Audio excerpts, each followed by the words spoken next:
Good afternoon, my lovely couple. Hope you're all well. We're beginning of the summer. Not really a summer, it's just literally bucketing outside. So, well, really don't know when the actual sun will come out and will make all of us happy.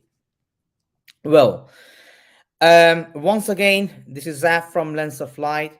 Whoever have seen my video before, you guys know me. Whoever will be watching me, I'm a lead wedding photographer from Lens of Light Limited, and today I will going to talk about especially the wedding timeline, which is a very important thing to a very important thing to take it under consideration, is because when you are booking a photographer, um, you really don't know that how much of a time you will need them for.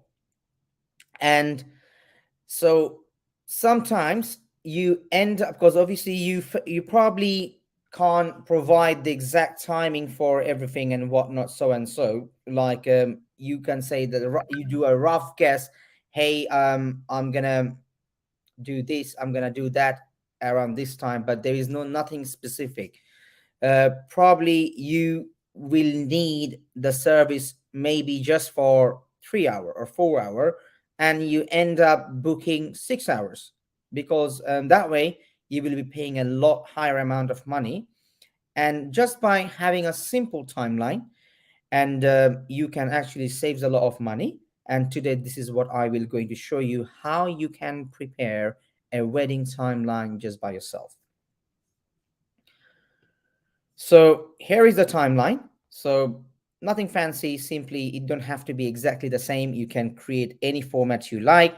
So this is just a one of them. Let's say, for example, you will going to put the date of, let's say, I'm just gonna put 18th of August 2023.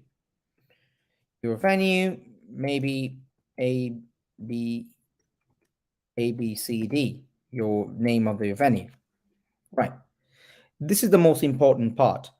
So let's say, for instance, you have booked a photographer, maybe just for your the prep till the first dance.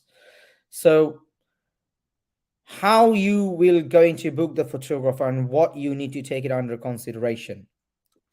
Number one, wherever, if you are getting ready somewhere else and if it is not the venue, you just need to find out the how far and how long it will take for anybody, for yourself or the photographer, that how long it will take for them to travel.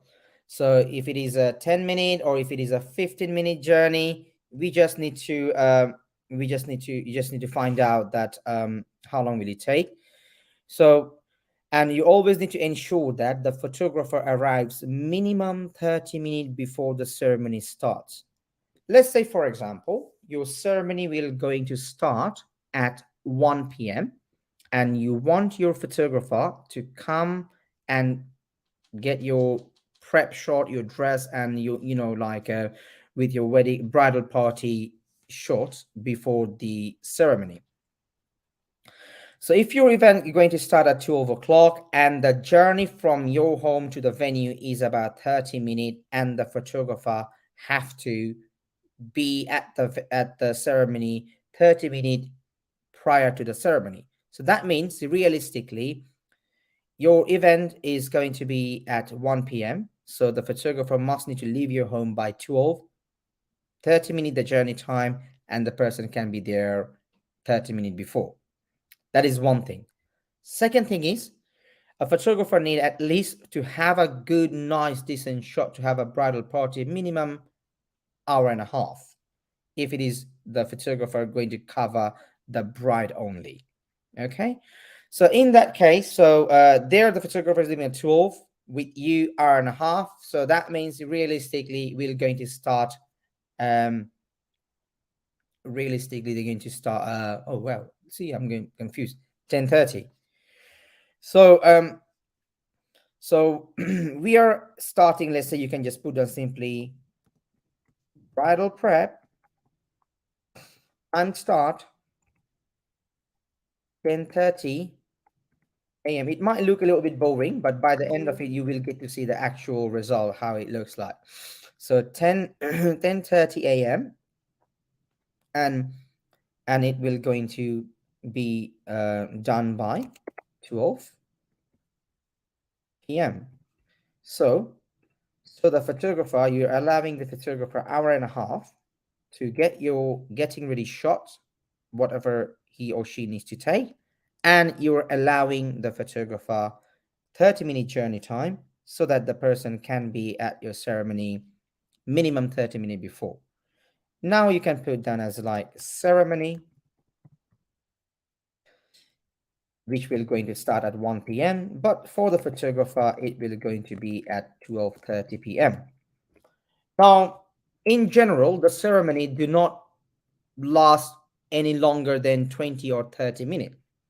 And the best way to get your entire ceremony captured, obviously during the ceremony, it will be most of your candid shot, exchanging the ring, exchanging the vows, your first kiss, and whatnot. But after the ceremony, so it is always good to start with your extended group shot so that your guests don't feel isolated. A great shot can be done in a way you can ask the guests to stand side by side, or obviously the photographer can tell the guests to stand side by side to do your confetti shot. Ask them to then gather around, do extended group shot, filter them out, keep your immediate family, and then once their shoot is done, filter them out, keep your bridesmaids and the groomsmen, take the shot, filter them out, and do your couple portraits. Realistically, after the ceremony, it takes about 15 to 30 minute maximum. So if your ceremony going to start at 1, so the photographer is starting at 12:30. So 1 o'clock is your ceremony start. 1 till 1:30 will ceremony will going to continue. So then another 15 to 30 minutes for the complete after ceremony shot. So all you need is from 12:30 till 1:30 is the ceremony, another 30 minutes, so it's a 1.5 hour. So you can put it as a 2 p.m. So normally what happens is after the ceremony, people go for their sit down meal. Um, so in between, you might have an opportunity, an hour, hour and a half, to get your couple portrait done. Maybe on your way to the actual location, you might have a stopover in a beautiful garden nearby. If you have got some beautiful panoramic view near to the venue, it's always worth it to get your outdoor shoot done. And and especially if you're getting married in the summer, unless you have a really gorgeous venue, a fancy one which have some really gorgeous outdoor setup. So then you can set up your outdoor shooting, let's say for example from 2:30 p.m. sorry, outdoor portrait, or you can call it just a couple portraits, or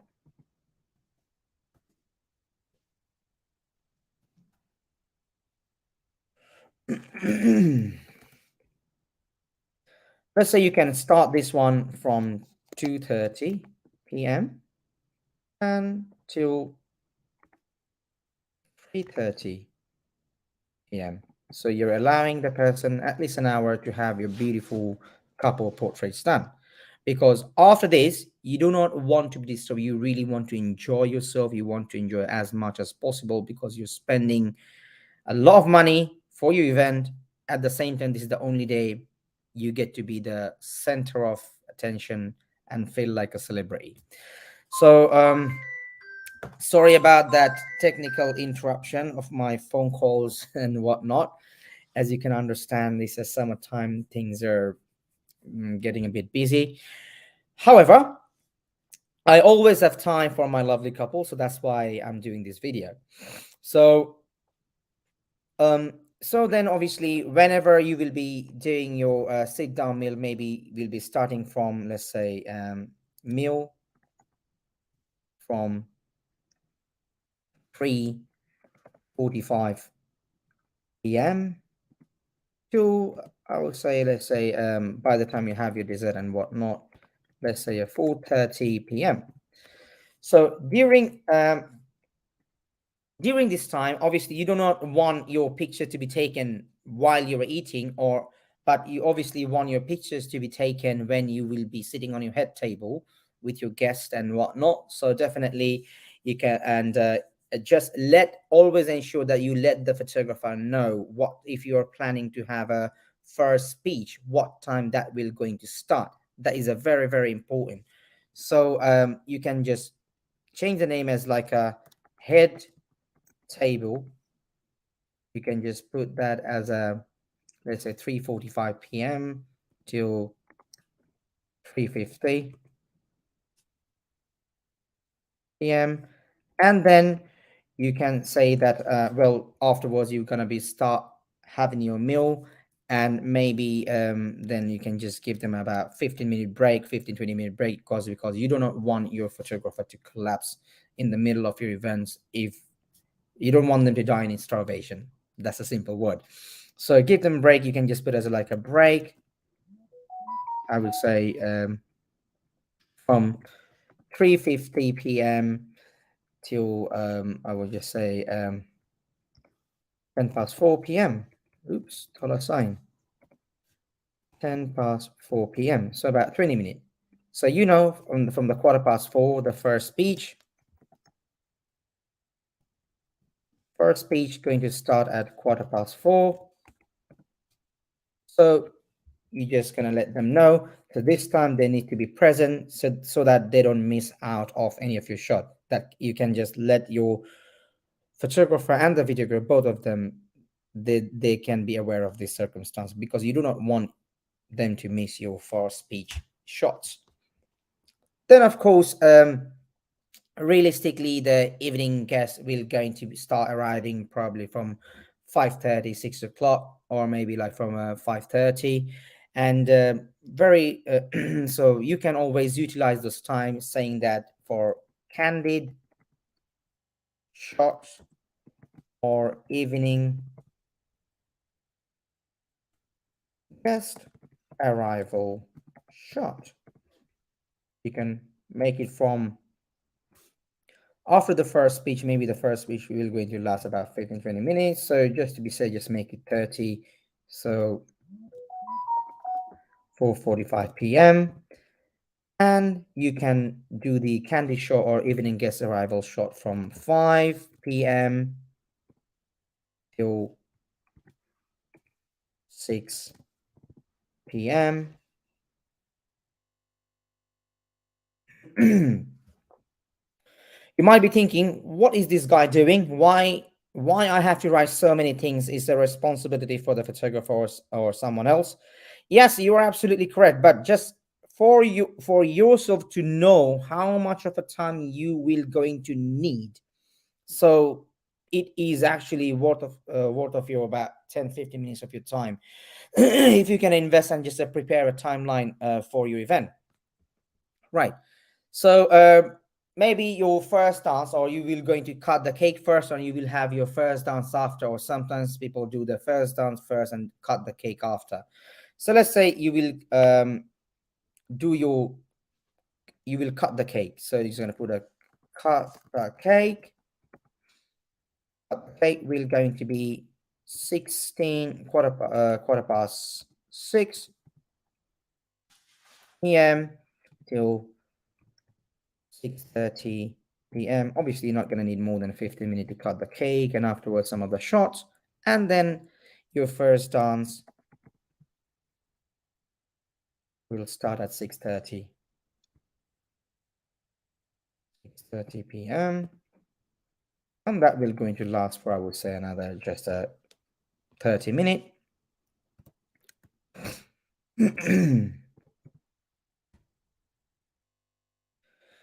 So as you can see, there we go. And that will be the end. The end. You can just put as the end at 7 p.m. Right. So you can see that you have booked a photographer from 10 o'clock to 6 o'clock. It's about 8.5 hours. That's for you get to know that, okay, within these 8.5 hours, I will be able to complete my entire everything.